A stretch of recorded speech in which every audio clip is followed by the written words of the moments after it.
Muy buenos días, queridos hermanos. En esta oportunidad vamos a compartir nuevamente un salmo como devocional, tal como lo hacemos en forma habitual.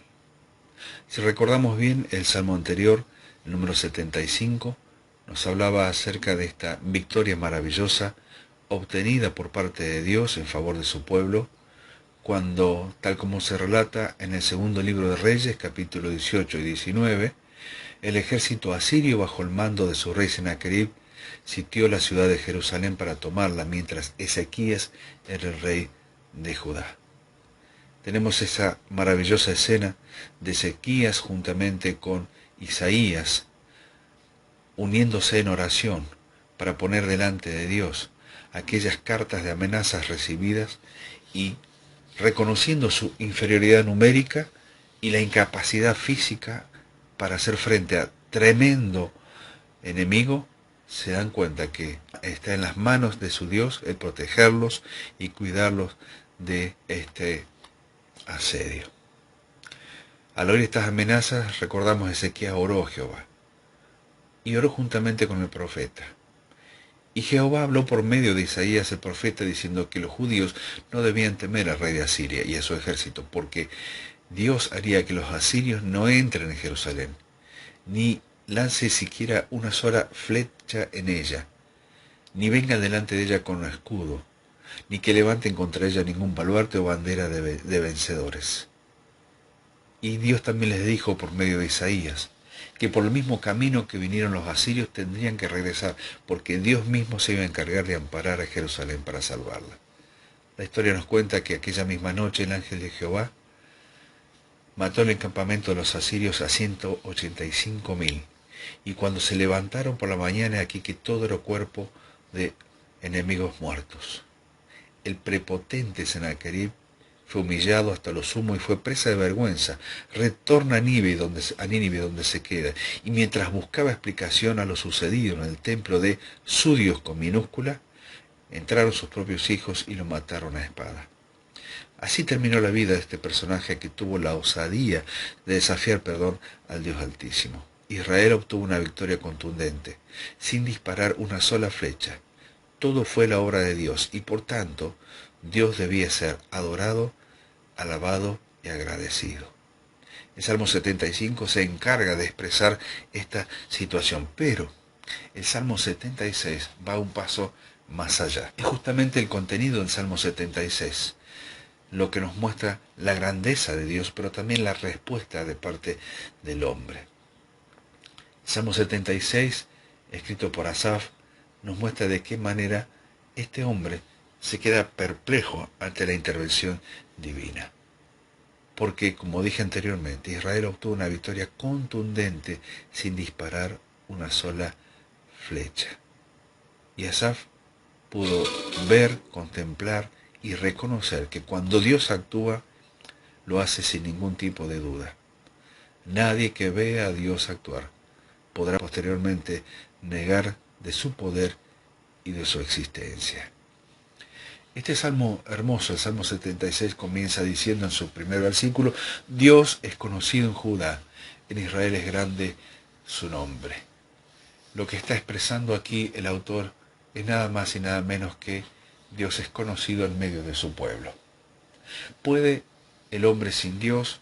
¿Pueden los hombres sin Dios? ¿Puede esta humanidad, sin tener en cuenta a Dios, tener alguna idea acerca del mismo?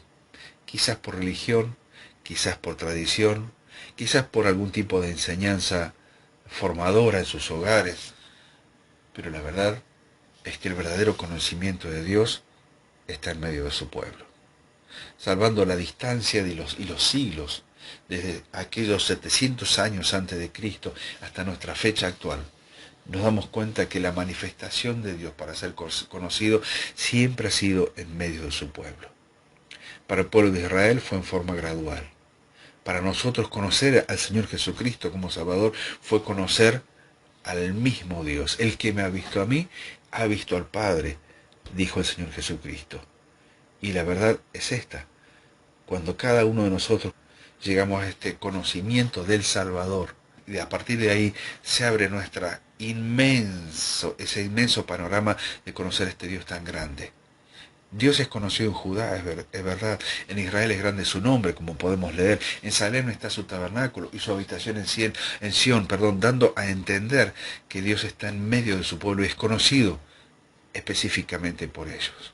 Ahora, este conocimiento del pueblo de Israel, de su Dios, ya no es un conocimiento exclusivo de este pueblo de la tierra. El conocimiento de Dios es para todo aquel que se allegue a Él humildemente y con un corazón rendido, reconociendo que no conoce a este Dios tan grande, pero que por medio de la obra de Cristo quiere conocerlo. El que viene a mí, no le echo fuera, dice el Señor. Dios es conocido en Judá. ¿Cómo le conocemos nosotros a Él? Si bien es cierto que la iglesia de Cristo es la suma también de cada uno de aquellos que formamos parte de ella. Y el conocimiento personal de Dios de cada uno de nosotros suma y ayuda a que la iglesia toda también vaya conociéndole más a Él. La experiencia que Dios tiene con mi hermano me sirve a mí para reconocer cómo Dios obra con él en su vida. La experiencia que Dios tiene conmigo me sirve como testimonio para contarle a otro de que este Dios tan grande, que es capaz de derrotar y desarmar ejércitos 1000 veces numerosos, ese mismo Dios que quiere tener una relación personal con cada uno de nosotros y a través del testimonio mutuo contarles a otros de que este Dios tan grande es también el Dios cercano de cada uno de sus hijos. Por eso el Salmo 76, cuando expresa Dios es conocido en Judá, podemos decirlo en forma tan personal: Dios es conocido en mi vida, Dios es conocido en mi matrimonio, Dios es conocido en mi familia, en mi hogar. Y todos aquellos que puedan contemplar cada uno de estos aspectos, personal, matrimonial, familiar, el hogar completo, todos aquellos que lo ven de afuera, pueden decir, verdaderamente Dios está allí. Y este grupo familiar, o aun cuando fuera un solo creyente en su casa, es el que puede sumar al conocimiento de este Dios. Creo que cuando nos reunimos como iglesia para alabar, para bendecir, para adorar, para agradecer, para aprender, para predicar, para dar testimonio, para trabajar para Él, para extender el reino de Dios, todos aquellos que miran desde afuera tienen la posibilidad de decir, Dios está en medio de este grupo de personas. Dios es conocido en este lugar. Quiero yo también acercarme. Quiera el Señor que esto sea sin duda el motivo de atracción. El Señor mismo dice que seríamos conocidos por la forma en que nos amamos unos a otros dentro del ámbito de la iglesia y en todas nuestras relaciones. Dios, sin duda, que cuando se da a conocer en medio del pueblo de Israel, lo hizo con la intención de ser de testimonio a las naciones. No creamos que ha cambiado el propósito. El pueblo de Dios, la iglesia de Cristo, sigue siendo la herramienta que Dios utiliza para darse a conocer y para ser de testimonio a todas las personas en esta tierra. Ahora bien, este Dios tan grande es un Dios poderoso y un Dios victorioso. Qué extraño que es el método, puede decir alguien, que utilizó para vencer al enemigo.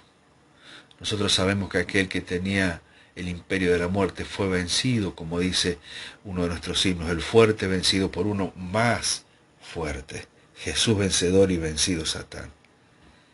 El Señor Jesucristo venció al enemigo allí en la cruz y le dio el golpe de gracia en la resurrección. Y todo aquel que contempla a este enemigo terrible lo puede contemplar desde la perspectiva de que es un enemigo que ya ha sido vencido. El enemigo puede atacar como quiera, el enemigo puede hacer uso de las armas que quiera, pero jamás podrá atentar contra el lugar donde Dios está. Queridos hermanos, si hemos recibido a Cristo como Salvador, somos de Dios. Dios está con nosotros y Dios está en nosotros. No hay por qué temer al poderío del enemigo. Y una vez que el salmista ha adorado a Dios, pasa a ser un recuento histórico de los acontecimientos y de una forma poética describe a Dios anulando las armas del enemigo. Dice, por ejemplo, el versículo 3, allí quebró las saetas del arco, el escudo, la espada y las armas de guerra. Glorioso eres tú, poderoso más que los montes de Gaza. Los fuertes de corazón fueron despojados, durmieron su sueño. No hizo uso de sus manos ninguno de los varones fuertes.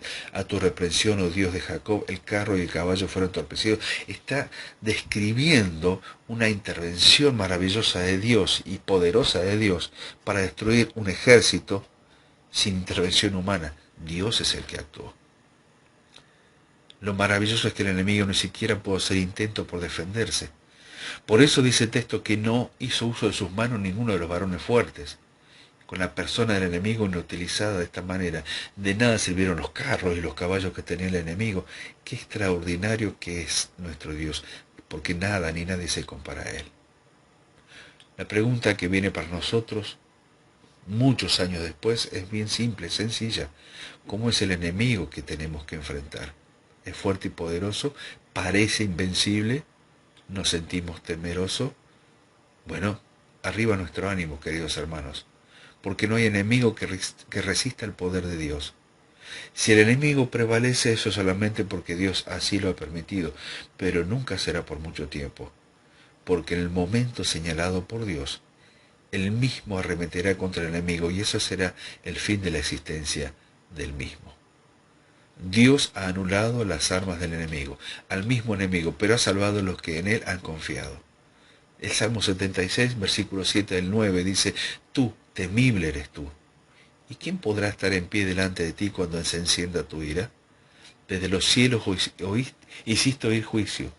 La tierra tuvo temor y quedó suspensa cuando te levantaste, oh Dios, para juzgar y para salvar a todos los mansos de la tierra. Dios es temible. Otra traducción dice que Dios es terrible. Pero esto significa que Dios es digno de ser reverenciado. Él es el único digno de ser reconocido como tal. Porque por otro lado significa que debemos tener temor de atentar contra su santidad, su pureza. Por eso dice el texto, ¿quién podrá estar en pie delante de ti cuando se encienda tu ira? La respuesta es nadie, porque Dios es temible. Aún la tierra tiembla y se queda quieta cuando Dios derrama su juicio desde el cielo. Dios castiga al impío, pero salva a todos los mansos de la tierra. Inmediatamente después el salmista nos muestra que Dios transforma la ira del hombre contra Dios en alabanza a Dios. Y esta ha sido nuestra condición antes de conocerla y después de conocerla a Él. Dice el versículo 10, ciertamente la ira del hombre te alabará, tú reprimirás el resto de las iras. El enojo del hombre por la intervención de Dios se convierte en su alabanza. Aún en su más mínimo enojo se convierte en su corona. Esto significa que a Dios no le afecta la burla y la difamación de los hombres, sino que todo lo contrario. Interviene con poder en el corazón de los hombres para transformar la burla en alabanza. ¿Cuántos de nosotros, antes de conocer a Cristo como Salvador, teníamos a Dios como objeto de burla, de desprecio o menosprecio? Pero no fue sino hasta que Dios interviene poderosamente en nuestra propia vida, que se produce aquello de no solamente has cambiado mi lamento en danza o alabanza, sino que se produce aquello de que se ha cambiado o se han cambiado mis palabras de enojo, de ira, de burla en contra de Dios en palabras de agradecimiento y de alabanza hacia Él. Mucha gente se mofa o se burla de Dios. Mucha gente difama e insulta a Dios. Estas personas piensan que de esta manera están dañando a Dios. Pero Dios dice que estos insultos del hombre llegan a su oído como una alabanza. Aun el mínimo enojo del hombre contra Dios es registrado por Dios como una alabanza. Es decir, que a Dios no le afecta en lo más mínimo esos ataques del hombre, por más famoso o importante que éste sea y que blasfeme contra él. Al mirar a un Dios de este calibre, la respuesta que demanda el salmista es una adherencia total y sin reservas a Él. Prometan y paguen a Jehová vuestro Dios, dicen los versículos 11 y 12. Todos los que están alrededor de Él traigan ofrendas al temible. Cortará Él el espíritu de los príncipes temibles es a los reyes de la tierra. Dios demanda adhesión total a los que están alrededor de Él. Dios no se contenta con una adhesión parcial. O se está con Él o se está contra Él. No hay un terreno neutral. Y sin duda que la sugerencia o la advertencia es, más vale que estemos con Él, porque si no Él tiene poder para cortar el espíritu aún de los príncipes, los cuales le han manifestado la fama de ser temible entre los reyes de la tierra. Y si bien esto se aplicaba en principio al pueblo de Israel, porque muchos reyes y muchos príncipes, aun siendo reyes y príncipes de su pueblo, dejaron de creer en él, dejaron de confiar en él, dejaron de poner su vida en las manos de él y tuvieron que pagar con sus propias vidas, reyes, príncipes, descendientes, por no haber confiado en Dios, aún los de su propio pueblo. La advertencia queda para nosotros hoy como hijos de Dios acerca de la necesidad de reconocer a Dios en todos nuestros caminos, de no perder el momento, no perder el tiempo en buscar otras situaciones que quizás nos parezca que pueden ofrecernos mejores oportunidades que las que Dios nos ofrece. Tenemos un Dios que es temible, tenemos un Dios que es grande, tenemos un Dios que es poderoso, tenemos un Dios que es triunfante, tenemos un Dios que tiene poder, capacidad y voluntad de vencer al enemigo y de hacerlo también a nuestro favor. ¿Cómo entonces no tendremos una respuesta buena, positiva, ante Dios, ante este Dios tan temible, ante este Dios tan grande?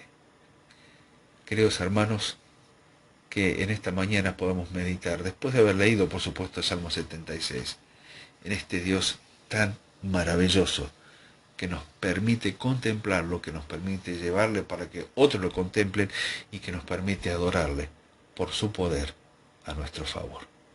Que Dios bendiga su palabra en este día.